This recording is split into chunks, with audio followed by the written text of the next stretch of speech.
Why do you think it is that so many churches are so reticent to do church discipline? Because they have AIDS. A church that won't discipline is a church that has AIDS. It has no way of fighting off infections.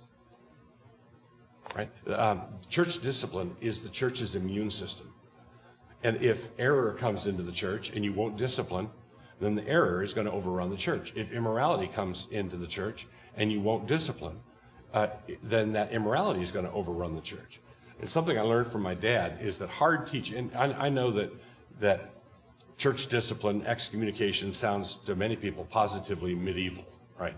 But we practice church discipline.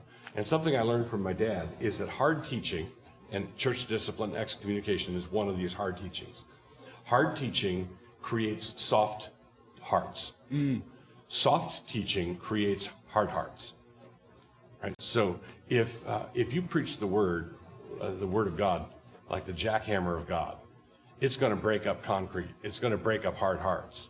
If you preach with a feather duster, I'm sure it was a big misunderstanding. Yeah.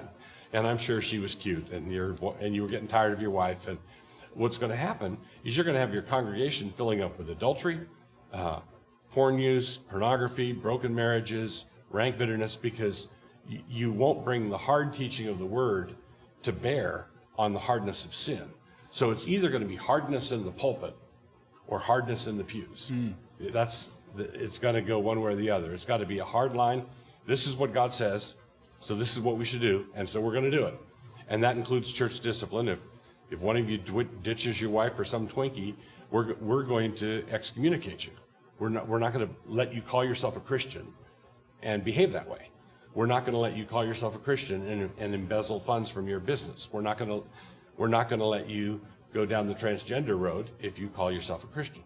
And what that does is you find yourself with a congregation of Christians who love one another. It's a tender, loving place because they're protected with the hard shield of the word.